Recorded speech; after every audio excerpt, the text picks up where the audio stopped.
ये साल छुटजितियां हैं, ये साल हमारे सामने बैठ नहीं पावत थे। लोग ये भी कहते हैं कि जातिवाद अब खत्म हो चुका है, जातिगत भेदभाव अब होता ही नहीं है। इस तरह की बातें होती हैं। कैसा उदाहरण, आप कोई उदाहरण दें कैसे नहीं, जातिवाद मैं उदाहरण नहीं, मैं नहीं कह रहा हूँ, जैसे कुछ लोग कहते हैं। कुछ लोग कहते हैं, वो कोई उदाहरण भी तो देते होंगे कि हम अब ये देखो ये मेरे साथी हाँ, हैं, कहते हैं कि हम साथ में बैठ के खाते हैं। फलानी काट से आते हैं, हाँ। मैं इनके साथ बैठ के खा लेता हूँ। हाँ। ये लड़ाई खत्म हो चुकी है। हाँ। मैं नहीं चाह रहा हूँ मेरे साथ बैठ के आप खाएं।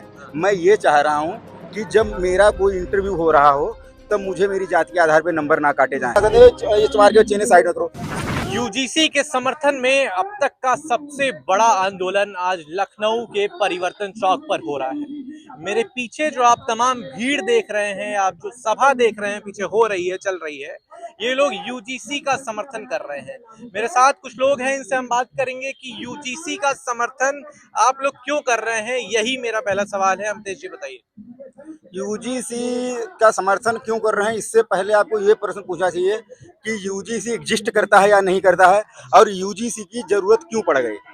तो क्यों जरूरत पड़ रही है आप लोगों को? जरूरत इसलिए पड़ रही है कि विश्वविद्यालय में शोषण, जो भारत अपनी परंपराओं के लिए, संस्कृति के लिए जाना जा रहा है, वो अपनी संस्कृति को आज भी नहीं छोड़ पा रहा है। जो शोषण की संस्कृति, जो हमारे समाज की, हमारे भारत की जो शोषण की संस्कृति रही है, जातिवाद की संस्कृति रही है, उसे भारत आज भी छोड़ने के लिए राजी नहीं है। जो विश्वविद्यालय जो हैं वो जातिवाद का गढ़ है, तो उन विश्वविद्यालयों में जो लोग कुठाराघात किए बैठे हैं, उन लोगों पे कुछ अंकुश लग सके। जो लगातार तमाम छात्र मर रहे हैं, 2019 से 21 के बीच 98 छात्र लगभग मौतें हुई हैं। अच्छा, लेकिन आप ये आंकड़े बता रहे हैं 98 छात्र मर गए।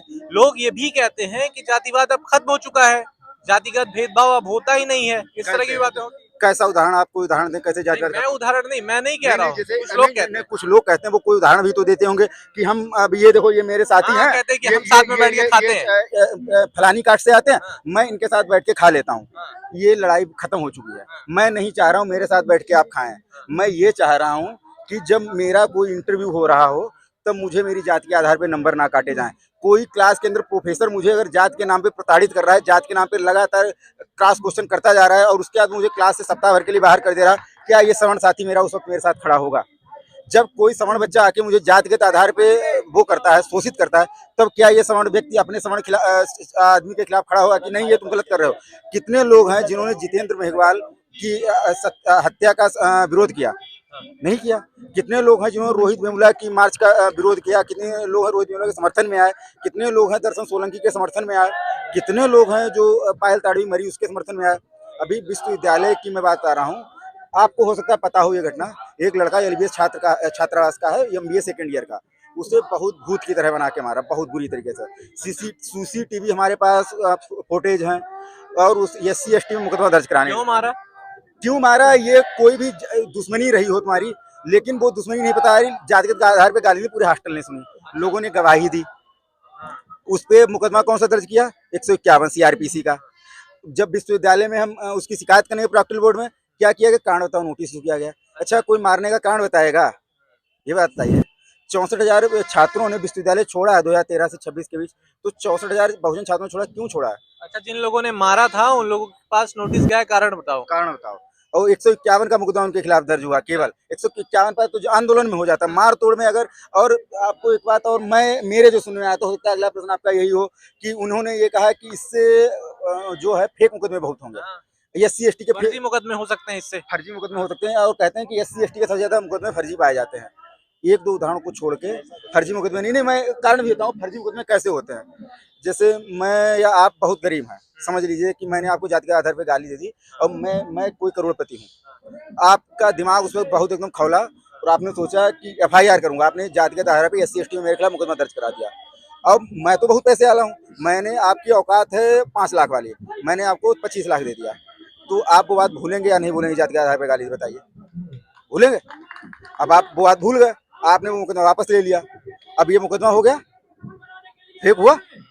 अब ये मुकदमा फेक हुआ, सत्यता इसके पीछे क्या है कि मैंने आपको गाली दी थी, मैंने आपको जाति के आधार पे वो किया था, भेदभाव किया था। लेकिन अब ये पैसे के लालच में, या मेरी आर्थिक स्थिति इतनी बेहतर नहीं थी, इस बात पैसे लेके सेटलमेंट हो गया, या मैं गांव में रह रहा हूँ, मेरे पास आर्थिक स्थिति इतनी है कि मैं खेत में मजदूरी करता हूँ, या जिसका बटाई करता हूँ वो किसी खास समुदाय के लोग हैं।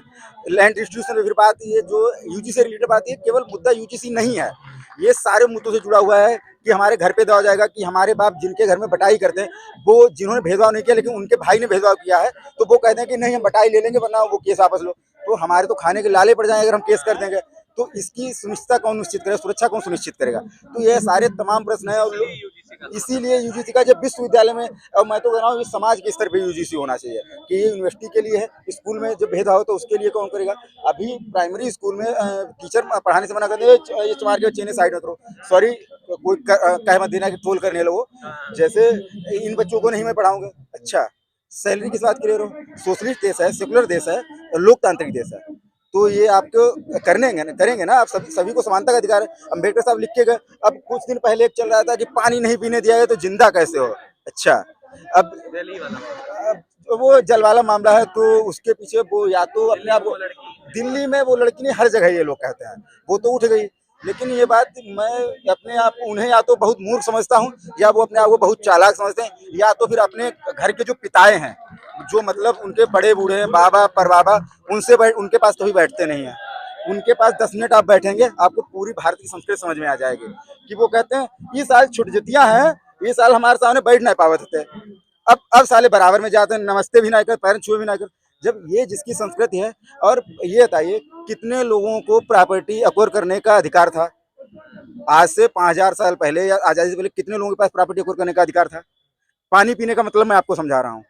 जो कुआं होता है वो पब्लिक अपनी प्रॉपर्टी होती है, अपनी प्रॉपर्टी होती है, व्यक्तिगत प्रॉपर्टी होती है। जब हमें अधिकार ही नहीं था व्यक्तिगत प्रॉपर्टी रखने का, तो अधिकार छोड़ दो यार, कपड़े पहनने का अधिकार नहीं था, महिलाएं स्तर नहीं ढक सकती थी, ओबीसी एससी ठीक है।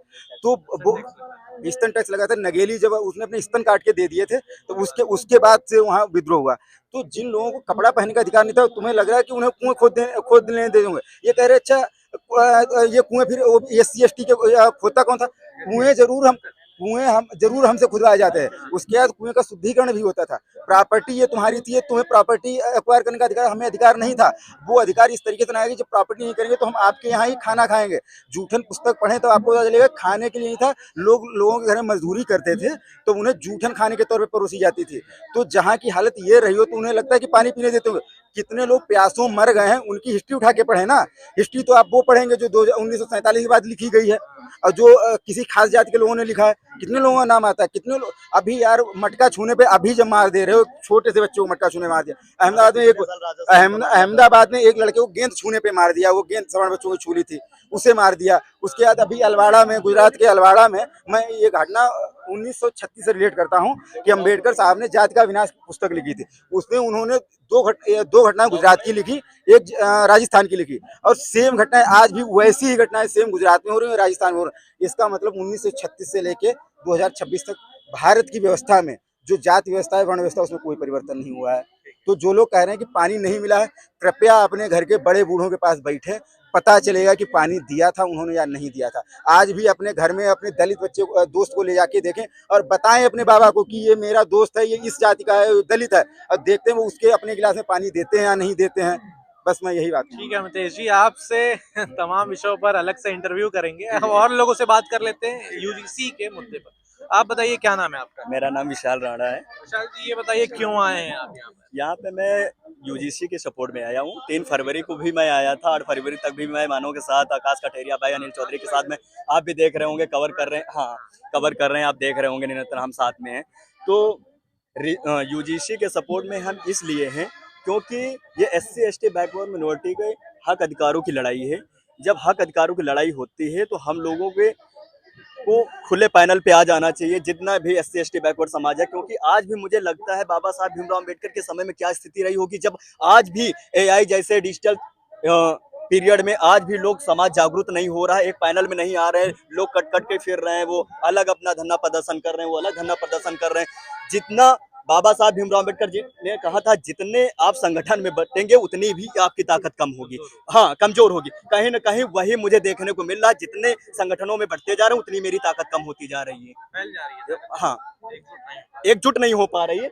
अभी देख लो, बहुत संगठन के हैं, हम ये कर देंगे वो कर देंगे। जब एक सामाजिक हित की लड़ाई होती है, अर्नव भाई आपके चैनल के माध्यम से कह दे रहा हूँ, वो एक पैनल में नहीं आना चाहते हैं, वो अपनी राजनीति चमकाना चाहते हैं। अभी जैसे मलियाबाद के सूरज पासी राष्ट्रीय अध्यक्ष को जानते होंगे, हम ये कर देंगे वो कर देंगे, उनसे होता कुछ नहीं है, केवल बातें हैं। हाँ, बस उनके बातें, कुछ नहीं। आज उनको आ जाना चाहिए था यहाँ पे। आज एक सामाजिक लड़ाई है, ये हक अधिकारों की लड़ाई है। बहुजन समाज से क्या कहना चाहेंगे? बहुजन समाज से मैं यही कहना चाह रहा हूँ भाई, अगर आज नहीं आप जागे तो मैं ये कहता हूँ वो दिन जो पहले पीछे चले गए, छूट गए, वो दिन दोहराने में टाइम नहीं लगेगा सड़कों को। वही स्थिति धीरे धीरे बन रही है। सही बात है। आप बताओ भाई, क्या नाम है आपका? मेरा नाम आशीष कुमार आजाद है। मैं गांधी जाम कॉलेज का छात्र नेता हूँ। जो यूजीसी बिल है, इसका मान्य उद्देश्य कॉलेज और यूनिवर्सिटी में जो जातिवादी व्यवस्था है उनको खत्म करना है। कौन सी व्यवस्था है? जातिवादी व्यवस्था 3 प्रकार की है। मैं एक कॉलेज स्टूडेंट, मैं आपको बताता हूँ। हम क्या करते हैं, थ्योरी में बहुत अच्छे नंबर लाते हैं, प्रैक्टिकल में एक नाम देखा जाता है, टाइटल देखा जाता है, उस पर हमें नंबर कम काटे जाते हैं। और 2019 में हमारे छोटे भाई इंद्र मेघवाल ने मटकी छू ली थी और आज वो इस दुनिया में नहीं, उन्हें मार दिया गया। और इसका प्रमुख कारण है आज जमीनी स्तर पर एजुकेशन जो है बहुत कमजोर हो चुकी है। अब सरकारी स्कूल में जाइए तो बच्चों को ईबीसीडी नहीं आते। और बाबा साहब ने इतना बड़ा परिवर्तन कर दिया क्योंकि वो हाईली एजुकेटेड थे। शिक्षा को खत्म कर दिया गया। जब शिक्षा ही खत्म हो जाएगी तो हमारे लोग पढ़ेंगे लिखेंगे, जागरूक नहीं बने। जब तक हम जागरूक नहीं बने कैसे विरोध कर पाएंगे? और यूजीसी का मेन उद्देश्य है कि यूनिवर्सिटी में दलित पिछड़े के छात्र ना आ पाए। अगर वो पढ़ लिख जाएंगे, कुछ अच्छा कर जाएंगे, वो अपने समाज और गांव में बताएंगे कि यूनिवर्सिटी में आप पहुंचोगे, नेट जे क्वालिफाई करोगे, आपको 40,000 स्कॉलरशिप मिलेगी। उस 40,000 का पीसीएस की तैयारी कर सकते हो। अगर आप पीसीएस क्वालिफाई करोगे तो एक एसडीएम बनोगे। एसडीएम में पूरी विधानसभा अपने क्षेत्र के अंदर बहुत कुछ तुम सुधार कर सकते हो। मेरा 3 पॉइंट है। मैंने उद्देश्य एजुकेशन को हम इतना हाईली क्वालिफाई कर दें ताकि हर वर्ग का व्यक्ति उसे अफोर्ड कर सके। आप देखिए, दृष्टि हो गया, फिजिक्स वाला हो गया, आईएसपीसी से 1.5 लाख रुपए की कोचिंग होती है। क्या किसान का बेटा, एक मजदूर का बेटा, एक रिक्शा चलाने वाले बेटा क्या उसको अफोर्ड कर पाता है? खाली झूठे जुमले कि सर्व शिक्षा अभियान, कैसा अभियान? आज हमारे यहाँ लाखों करोड़ लोग पीएचडी कर घूम रहे हैं, उन्हें नौकरी नहीं मिल रही है। मैं देखता हूँ आजादी इतने साल के बाद सफाई करने वाले लोग गटर में उतर रहे हैं, वो मर रहे हैं। सरकार को शर्म आनी चाहिए, चुल्लू भर पानी में डूब के मर जाना चाहिए। आजादी के साल बाद हमारी बहनें आज रोड पर नहीं निकल पा रही है, उनका बलात्कार हो जा रहा है। एनसीआर का इतना क्राइम डाटा कहता है, पता नहीं लोग कहाँ सो रहे हैं। समाज में कुछ भी नहीं हो रहा है, खाली एक दिखावा हो रहा है डिजिटल मीडिया के द्वारा। सरकार जो है अपने पब्लिक कर रही है, जो काम नहीं करके उसको मीडिया से दिखाया जा रहा है। मेरा मेन उद्देश्य है जातिवाद जब तक खत्म नहीं होगा, जब तक जमीनी स्तर पर एजुकेशन नहीं होगा और एक भाईचारा समन्वय का माहौल तैयार नहीं होगा। अच्छा, इसीलिए आप लोग यूजीसी का समर्थन कर रहे हैं। और क्या कहना चाहेंगे जो बहुजन छात्र हैं, जो अलग अलग विश्वविद्यालय में पढ़ते हैं, कॉलेज में पढ़ते हैं, उनसे क्या कहना चाहेंगे? देखिए, बहुजन जो छात्र हैं वो एक मध्यम परिवार से आते हैं। मैं तो सरकार से मांग करता हूँ जिसकी इनकम आए, मतलब 1 साल की 48,000 आए, उस छात्र को हर साल 50,000 रुपए स्कॉलरशिप देनी चाहिए ताकि वो अपनी शिक्षा और पढ़ाई को अच्छे से कर सके। जैसे मैं लखनऊ आया हूँ, लखनऊ में एक रूम कम से कम 5,000 रुपए मिलता है, खाना खर्चा 8,000 रुपए होगा। अगर एक मध्यम वर्ग का छात्र वो इतना अफोर्ड नहीं कर सकता है, जब वो अफोर्ड नहीं कर सकता तो इस यूनिवर्सिटी में, लखनऊ यूनिवर्सिटी में, दिल्ली यूनिवर्सिटी में, जिन यूनिवर्सिटी में नहीं पढ़ सकता, अगर पढ़ने भी आता है तो सबसे पहले एक आय का साधन ढूंढता है। वो 100% अपनी स्टडी पे फोकस नहीं कर सकता। मेरा मेन उद्देश्य है कि स्कॉलरशिप देनी चाहिए। दूसरी जो छात्रावास की व्यवस्था है उनको बहुत बेहतर करना चाहिए ताकि गरीब के बच्चे को फ्री भोजन मिल सके, अच्छे रहन सहन की व्यवस्था मिल सके, लाइब्रेरी मिल सके। आप बताइए भाई, क्या नाम है आपका? मेरा शुभेंद्र क्यों आए हैं यहाँ रावत पर? नाम है, लखनऊ विश्वविद्यालय का क्यों छात्र। समर्थन कर रही हैं? यूजीसी का समर्थन हम लोग कर रहे हैं ताकि एससी एसटी ओबीसी को भेदभाव खत्म हो सके। लखनऊ विश्वविद्यालय मतलब अनेक विश्वविद्यालय में, ऊंचे संस्थानों में भेदभाव होता है, तो भेदभाव खत्म हो सके। इसीलिए चाह रहे हैं आप? हाँ, इसीलिए हम लोग चाह रहे हैं लागू हो पाए। और ये 10% के जो लोग हैं, स्वर्ण के लोग हैं, जिन्होंने जो है 3-4 दिन धरना प्रदर्शन करके उन्होंने स्टे लगवा दिया। 19 मार्च की सुनवाई है। अगर ये हम लोग के पक्ष में नहीं आता है फैसला तो हम लोग इससे बड़ा आंदोलन करेंगे। पार्लियामेंट का घेराव करेंगे और विधानसभा का पूरा जो है घेराव करेंगे, महाआंदोलन करेंगे और भारत बंद का ऐलान करेंगे। आप यूजीसी का समर्थन क्यों कर रहे हैं भाई? क्या नाम है आपका? मेरा नाम वरुण आजाद है। मैं लखनऊ विश्वविद्यालय का छात्र हूँ। जैसा कि आपने पूछा कि आप यूजीसी का समर्थन क्यों कर रहे हैं, तो यूजीसी का समर्थन हम इसलिए कर रहे हैं कि जैसे भी हम लखनऊ विश्वविद्यालय या कई अन्य विश्वविद्यालय में जाएं तो जाते ही ये ना पूछा जाए कि नाम क्या है। जब नाम बताते हैं क्या नाम है तो मैंने कहता हूँ वरुण नाम है मेरा। मतलब पूरा नाम बताओ क्या है? वरुण आजाद। या वो जाति का टाइटल देख के ही समझ जाते, जानना चाहते हैं। वो जाति ही जानना चाहते हैं कि उसी आधार पे आपकी उनकी तय है, उनकी सोच तय है कि अगर आप एससी से आते हैं या ओबीसी से आते हैं तो आपको उसी प्रकार से आपके साथ व्यवहार किया जाएगा। कि आप अगर एससी से आते हैं तो ठीक है, आप पीछे बैठे रहिए, आपसे कोई मतलब नहीं है। और अगर आपसे ऐसे ऐसे क्वेश्चन किए जाएंगे प्रोफेसरों के द्वारा कि क्रॉस क्वेश्चन किए जाएंगे और तुरंत आपको जाति के आधार पर बाहर निकाल दिया जाता है। अभी मैं बताऊं, पिछले दिनों की घटना, लखनऊ विश्वविद्यालय के अंदर एक 100 छात्र था।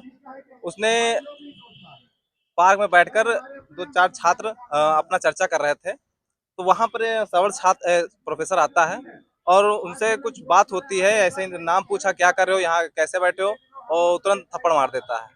तो ये इसलिए जरूरी है यूजीसी कि SC ST OBC के बच्चों के साथ भेदभाव ना हो, नाम पूछते थोड़ा थप्पड़ ना मार दो, और जाति के आधार पे आप नंबर ना काटें, क्योंकि आप जब भी इंटरव्यू होता है आप रिटर्न में कितने नंबर ले आइए, लेकिन जब आपसे इंटरव्यू होगा तो उसमें आपकी जाति देखकर ही नंबर दिए जाएंगे। ठीक है, आप कह रहे हैं कि प्रैक्टिकल वगैरह में भेदभाव होता है और तमाम चीज़ों में विश्वविद्यालय में अलग-अलग स्तर पर भेदभाव होता है, इसलिए यूजीसी ज़रूरी है।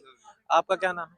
शिवम मेरा नाम है। आप यूजीसी का समर्थन कर रहे हैं। जी, मैं ये कहना चाहूँगा कि कभी कहीं भी जाओ कॉलेज वगैरह एडमिशन करवाने जाओ तो इसीलिए एडमिशन नहीं करते हैं जो है यूजी इसीलिए जो है ठीक है दोस्तों, आप सुन रहे थे उन लोगों को जो लोग आज लखनऊ के परिवर्तन चौक पर धरने पर बैठे हैं, प्रदर्शन कर रहे हैं, यूजीसी का समर्थन कर रहे हैं। आपको इनकी बातें कैसी लगी? आप क्या सोचते हैं, यूजीसी लागू होना चाहिए या नहीं होना चाहिए? मुझे कमेंट बॉक्स में ज़रूर बताइएगा। बहुत शुक्रिया, मेरा नाम है अर्नव। इस तरह की वीडियोस को देखने के लिए और मुझसे जुड़े रहने के लिए अभी मेरे चैनल को सब्सक्राइब करिए और बदलाव का हिस्सा बनिए।